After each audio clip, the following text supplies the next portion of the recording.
আসসালামু আলাইকুম রহমতুল্লাহ বরাকাতুহ। আলহামদুলিল্লাহ, আসসালাতু আসসালামু আলা রাসূলিল্লাহ বাদ। সুপ্রিয় দর্শক, বিবাহকে কেন্দ্র করে গায়ে হলুদের অনুষ্ঠান এটি আমাদের সমাজে অতি পরিচিত একটি সংস্কৃতি। একজন মুসলিমের বিবাহে গায়ে হলুদ নামের কোনো অনুষ্ঠানের অনুষঙ্গ থাকা উচিত নাকি ইসলামের দৃষ্টিকোণ থেকে এটি নাজায়েজ, সে বিষয়টি আজ আমরা ব্যাখ্যা করার চেষ্টা করব ইনশাআল্লাহ বিইذনিল্লাহ। বরকনের গায়ে বিবাহের সময় কেন হলুদ মাখা হয়, এই গায়ে হলুদ অনুষ্ঠানের গোড়ার ইতিহাসই বা কী, সে বিষয়টি আমরা জানার চেষ্টা করেছি। যেটুকু জানতে পেরেছি তা হলো, কলকাতার দৈনিক আনন্দবাজার 16 জানুয়ারি 2019 বিষয়ে একটি প্রতিবেদন প্রকাশ করেছে, যার শিরোনাম হলো বিয়ের রীতিতে গায়ে হলুদের চল কেন এলো জানেন।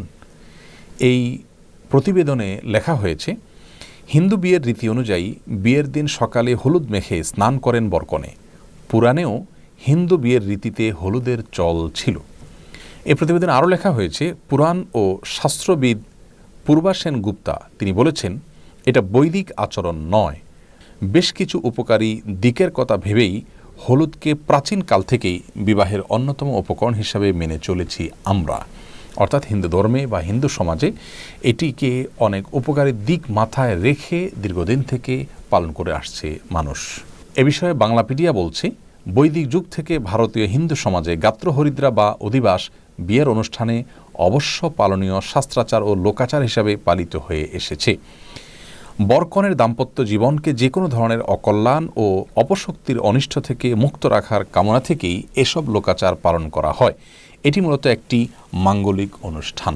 প্রিয় দর্শক, বিয়ের সময় গায়ে হলুদ বিষয়ে এই দুটি সূত্র থেকে যে তথ্য আমরা পেয়েছি সেটি একেবারেই পরিষ্কার, আর তা হলো যে এটি মূলত হিন্দুদের একটি সংস্কৃতি যা তাদের থেকে চলে এসেছে এবং এর পেছনে একটি বিশ্বাসগত দিক রয়েছে, তা হলো যে এর মাধ্যমে বরকনে নানা অমঙ্গল থেকে বেঁচে থাকতে পারে। হিন্দু ধর্মমতে বিভিন্ন প্রকার অপশক্তি আছে, সে সমস্ত অপশক্তির প্রভাবে মানুষ ক্ষতিগ্রস্ত হয়, সেগুলো থেকে বাঁচার জন্য তারা অনেক কাজ করে থাকেন, এটি তাদের ধর্মীয় বিশ্বাস।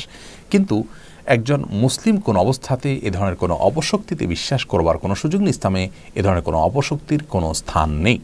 সকল কল্যাণ অকল্যাণের একমাত্র মালিক আল্লাহ রাব্বুল আলামিন। আল্লাহর কাছে আশ্রয় চাওয়া ছাড়া এ জাতীয় কোনো বস্তু বা কোনো সংস্কৃতি, কোনো কালচার, এগুলোর মাধ্যমে একজন মুসলিম কোনো অবস্থাতেই কোনো তথাকথিত অপশক্তি থেকে বাঁচার চেষ্টা করার কোনো সুযোগ ইসলামে নেই। আমরা অনেকেই জানি যে এই গায়ে হলুদ অনুষ্ঠানে শুধু হলুদ নয়, বরং দূর্বা, তিল, সরিষা, আরও অনেক বস্তু ব্যবহার করা হয়ে থাকে এবং এর সবগুলোর কারণ হলো ওই যে এটাকে বলা হয়েছে মাঙ্গলিক অনুষ্ঠান, বিভিন্ন ধরনের অকল্যাণ থেকে বেঁচে থাকা এবং দাম্পত্য জীবনে সুখ শান্তি যেন হয় সেই জন্য এগুলো করা হয়ে থাকে। তো প্রথমত এটি হিন্দুদের একটি ধর্মীয় সংস্কৃতি এবং এখানে তাদের বিভিন্ন রকমের বিশ্বাসগত দিক আছে যেগুলো শিরকপূর্ণ বিশ্বাস, একজন মুসলমান কোনো অবস্থাতে সেগুলো বিশ্বাস করতে পারেন না। আর এর বাইরে যে বিষয়টি আমাদের সবারই জানা, তা হলো গায়ে হলুদ অনুষ্ঠান মানে হলো নারী পুরুষের অবাধ বিচরণ, অবাধ মিশ্রণ এবং মেলামেশা। বরের গায়ে অনেক সময় ভাবি কিংবা গায়ের মহারাম মহিলারা হলুদ মেখে দিয়ে থাকেন এবং এটাকে তারা এনজয় করেন। কনের হলুদ অনুষ্ঠানে দেখা যায় গায়ে মহারাম ছেলেরা, পুরুষরা সেখানে থাকেন এবং তারা একে অন্যকে মাখামাখি করে থাকেন, গোটা শরীরে হলুদ মাখামাখি হয়ে থাকে। এর পাশাপাশি গানের যে বিষয়টি, ব্যান্ড পার্টি ইত্যাদি, এগুলো তো গায়ে হলুদ অনুষ্ঠানের অন্যতম গুরুত্বপূর্ণ অনুষঙ্গে পরিণত হয়েছে এবং এর মাধ্যমে অনেক সময় এলাকাবাসীর স্বাভাবিক জীবনযাত্রা দুর্বিষহ হয়ে পড়ে।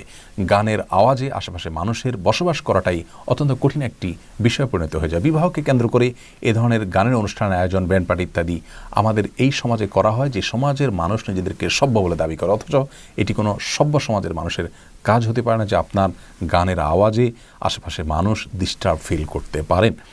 তো প্রথমত বাদ্যযন্ত্রের ব্যবহার এবং এই জাতীয় গানের আয়োজনকে আল্লাহ আমাদের জন্য অনুমোদন দেননি। বিবাহকে কেন্দ্র করে যে দব বাজানোর অনুমোদন রয়েছে, ছোট শিশুদের গান করার অনুমতি রয়েছে, এটি সেই অনুমতি নয়। অর্থাৎ এই ব্যান্ড পার্টি করা এবং বড়রা নাচানাচি করা এবং সেখানে আপনার নানা রকমের মিউজিক্যাল ইনস্ট্রুমেন্ট ব্যবহার করা, এটি ইসলামের শরীয়তের দৃষ্টিকোণ থেকে কোনো অবস্থাতে জায়েজ নয়। সেই সাথে আপনার নারী পুরুষের যে অবাধ মেলামেশার বিষয়টি রয়েছে সেটি তো আছেই, আর তার চাইতেও বড় হলো যেখানে হিন্দু আইনে বিশ্বাস রয়েছে যার সঙ্গে একজন মুসলমান কখনো একাত্ম হতে পারেন না। বিবাহ একটি ইবাদত, এটি একটি ধর্মীয় কাজ। বিবাহের সময় আমরা চেষ্টা করি যে ইসলামী পদ্ধতিতে বিবাহটা শুদ্ধভাবে যেন সম্পাদিত হয়। তো সেই বিবাহকে কেন্দ্র করে যে সমস্ত আনুষ্ঠানিকতা আছে সেখানে যদি অনইসলামিক বা ইসলাম সমর্থন করেন এমন কোনো কাজ আমরা করি, তাহলে সেটি কোন অবস্থাতে একজন মুসলমানের জন্য জায়েজ হতে পারে না। অতএব আমাদেরকে সুস্থ শুদ্ধ সংস্কৃতির পথে ফিরে আসতে হবে। আর উদারতার নামে বা দেশীয় কালচারের নামে ভিন্ন ধর্মের সংস্কৃতিকে নিজেদের মধ্যে ধারণ করার কোনো সুযোগ থাকতে পারে না। আল্লাহ তাআলা আমাদের সকলকে বিষয়গুলো উপলব্ধি করার তৌফিক দান করুন। আসসালামু আলাইকুম রহমতুল্লাহ ওয়া বারাকাতুহু।